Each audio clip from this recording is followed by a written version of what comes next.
Today I've got a little bit of a quick hack for you if you have a Domino DF500. This is applying only to the old DF500Q, not the new DF500R that's out now, because they've updated the fence system and everything is different. If you're using the DF500, you know that in order to raise the fence or to lower the fence, for front part of the fence, you've got these knobs that lock everything down. If you've been using it for a while, you probably have come to a situation where as it wears, this lever, so for example, if I lock that down, it goes to here. But there's a point where it will eventually go down here and start to impact the dust collection port. Once that happens, it becomes a little bit more difficult to, make it tighter. So what you have to do is you have to use your screwdriver, loosen it, take it out, pull it, readjust it, place it, and then put it back on, because there's a cam here, right? So if we were doing that, I would then put a number 2 screwdriver in. You can use Phillips or Posi-Drive. Take this out. Pull this, and then we could reorient it back on at a lower position. So if we were here, we could put it down and get it to a better place so that we continue using it. But you know what? It's a little bit of a pain. So what we're going to do is we're going to hack it up a little bit and completely replace that knob with this part here. Clamping levers. So instead of having to worry about this nut here and then moving, taking it off, pulling it out, turning it, and then putting it back in, this one, you just basically will pull on it, pull up on it, right? See how it moves? Pull up and then move it around. It's really great. So you can reset the angle of the arm to the threading totally on your own. In order to do that, let's take off our Domino body from the fence just so we have better access to all the parts. We're going to need to remove that, so I'm just going to use an open-end wrench. That should, did that break it? We can actually use our fingers to take it off. And as you can see, it's this whole housing comes with it. Now there is a spring, so don't lose any of the parts. Oops. That nut, no, that washer goes there, so we're going to do the same thing. Here's our replacement, and you can see they're about the same. This goes in here, or actually this goes first in here, then this goes in here, then this goes here. The threading of it on is going to be a little bit tricky because we do need to the handle. To know where to put it, there's a locating pin here that goes into that hole there. And the tricky part is because we've got all this hardware down here that it makes it harder to get in. You know what we're going to have to do, I think? Let's remove the dust port. That will give us a little bit more space to work with.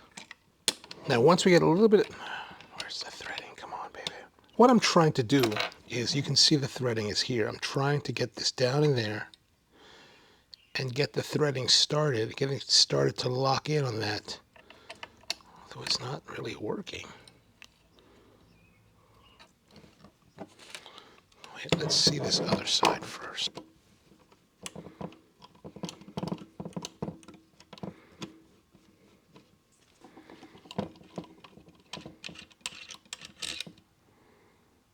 There's a washer here. Remember that washer? Place the washer there. Okay. So there we go. Now we're going to, like I said, in order to readjust it, we just pull up, pull it out of the way, and good to go. Okay, so that's definitely working. Why are we not able to thread it? Oh, there we go. Okay, so we just need to get it in a little bit. So what I'm going to do is I'm going to put this here. This is going to be the tricky part, trying to get it completely. Oh, I can't take it off without doing that first. Okay, so there we go. Get that out.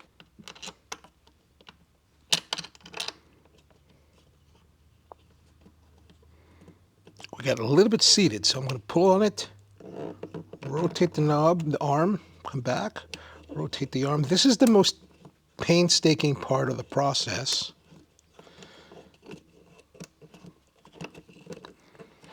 So if you have a little bit of trouble, this is normal, right? So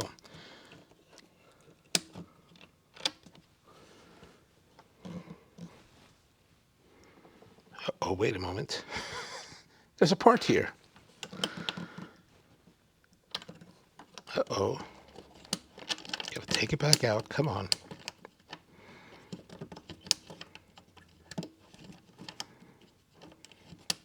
This is a lot more battling than I expected it to be. Where'd my part go?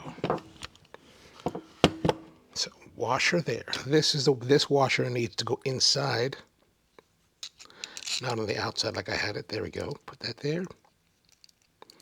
Now we're gonna go for it.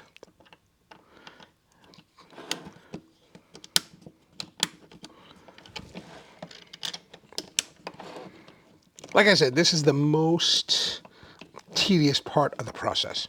And I'm also shooting this on the hottest day of the year so far. We're expecting to be over 100 degrees today. And I still have to do my live stream. So, which reminds me, if you're interested in coffee, I'm actually a coffee guy, and I have another channel called Ono Coffee. Most weekday mornings at 10 a.m., we do a live stream about coffee, all about coffee, all kinds of coffee topics, roasting, coffee brewing, tasting coffee, appreciating coffee for the home enthusiast, things to eat with coffee, different coffee drinks to make. Now we got to make sure that it gets seated here, right, in that hole. Got a little bit more to go.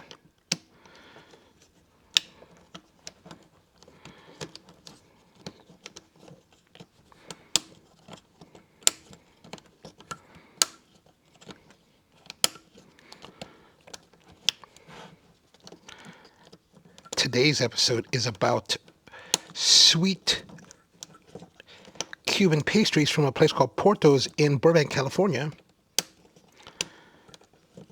I'll put a link to that episode below so you'll see what I did after making this video.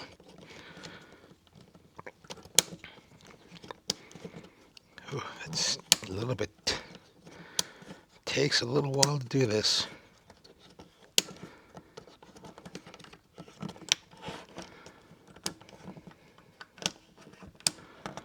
Okay, now we're getting snug. There we go. Good, nice and snug. Doesn't move. Now to finish up with the other one. Again, don't forget we've got our washer. Just look for the hole.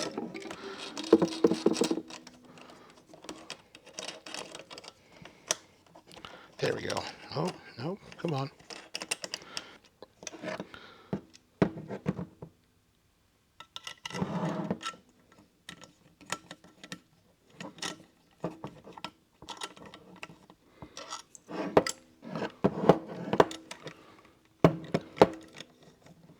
There we go. There's a threaded rod. There's a rod in here. Oh, that's what cinches it on this side. And that's threaded, so we need to make sure that we get it in that threading of the rod. And there we go. Now we've got it. Good. Perfect. Okay, great. Let's loosen that up, loosen that up. Now we can put it back together. Just slide the components together.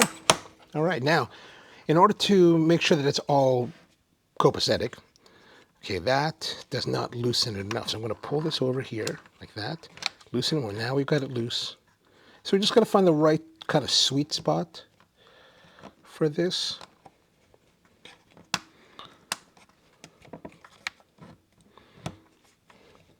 Good.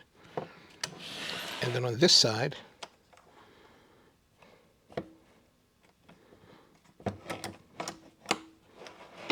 all right, there it is. Now this should all fit inside the sustainer.